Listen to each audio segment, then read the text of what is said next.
पदारोहण के आज के इस अनुष्ठान महोत्सव में ऐसा लग रहा है कि देवता भी आंखें तरस रही होगी उनके आज के इस दृश्य को देख करके।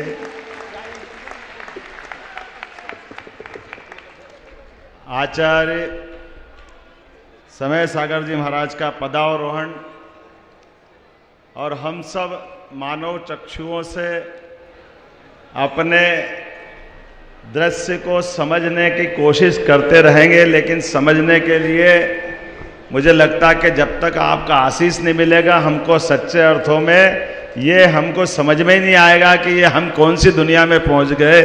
ऐसा लग रहा है परमात्मा ने ये क्षण दे करके हमारा जीवन धन्य कर दिया।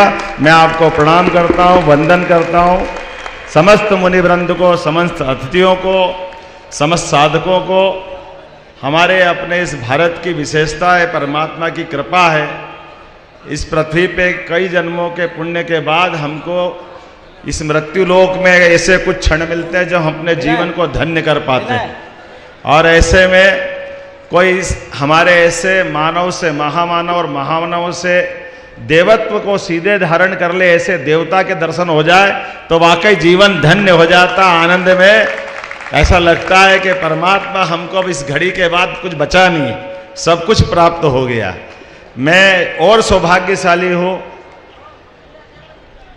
खास इस कारण से भी कि मैंने आचार्य विद्यासागर जी महाराज के भी प्रणाम किया था, उनका भी दर्शन किए थे, उनका आशीर्वाद भी लिया था और उनको देख करके नेमावर में मैंने उनसे आशीर्वाद लिया था। और मुझे एहसास हुआ था कि आपको देख के वास्तव में उसका एहसास होता कि कोई देवता को देखने के बाद माँ नर्मदा के किनारे कैसा लगता, वो जीवन का क्षण भूल नहीं सकता हूँ।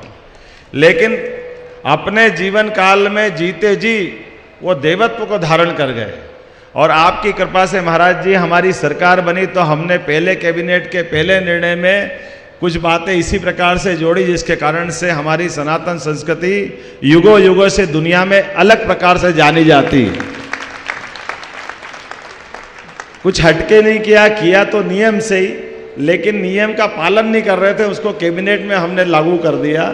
हमने कहा कि ये खुलेआम मांस की दुकानें, मछली की दुकानें हमारे मध्य प्रदेश में तो नहीं बिक सकती।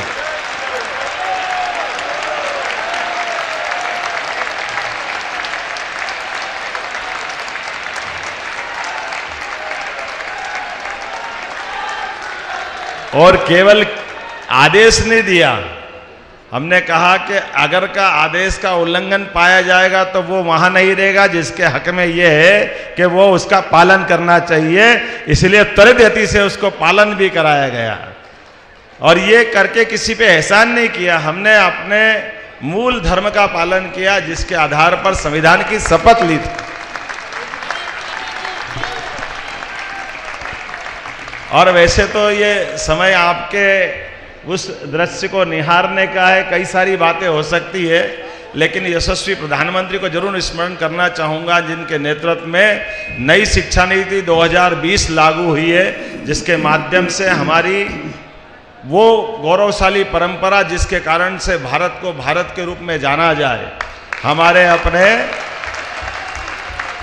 उस गौरवशाली इतिहास के ऐसे कई पृष्ठों को स्मरण कराते हुए हमारी भावी पीढ़ी को उस लायक बनाया जाए जिसके कारण से वो गर्व और गौरवान्वित हो सके। उसमें भगवान महावीर स्वामी के विविध पक्ष, हमारे 24 तीर्थंकरों के विविध पक्षों को हमने पाठ्यक्रम में हिस्सा दे करके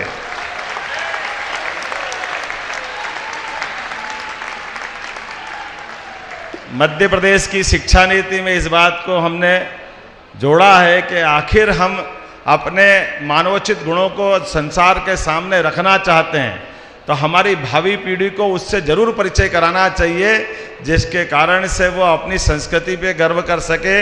ये संत की परंपरा, ये देवत्व की परंपरा केवल बोलने से नहीं होती, ये जीवन में कष्टों की परिसीमा और पराकाष्ठा करके भी मूल जीवन के तत्वों को बनाए रख करके बाकी को जीने की प्रेरणा देने की जो परंपरा है, वाकई वो वंदनीय है, अभिनंदनीय है। हमें इस पे गर्व है। आज के इस अवसर पर मैं विलंब से आया, इसकी क्षमा भी चाहता हूँ। और अब कोई विलंब न करते हुए उम्मीद करता हूं कि आपका हमारी सरकार पे, मध्य प्रदेश वासियों पे आपके माध्यम से आशीर्वाद मिलता रहेगा। वैसे आपकी जानकारी के लिए बता दूं कि सागर में आयुर्वेदिक मेडिकल कॉलेज जो बनने वाला है, हमने आचार्य विद्यासागर जी महाराज के नाम पे उस मेडिकल कॉलेज का नाम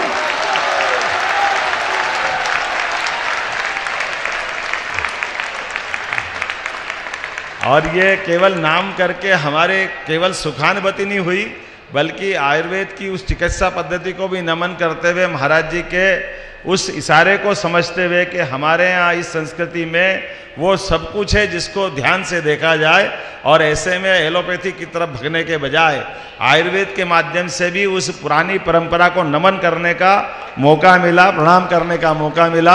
अब मैं और कोई विलंब नहीं करते हुए पुनः आपके इस पदारोहण कार्यक्रम में आपका आशीर्वाद हम पे सब पे मिलता रहे, आपके माध्यम से आपकी कृपा पूरे प्रदेश पे, पूरे देश पे बनी रहे। मेरी अपनी ओर से विनम्र ये निवेदन करते हुए आपके लिए, आपके माध्यम से पूरे प्रदेशवासियों के लिए सुख, वैभव, मंगल की कामना, आपका आशीर्वाद सदैव मिलता रहे। बोलिए आचार्य विद्यासागर जी महाराज की।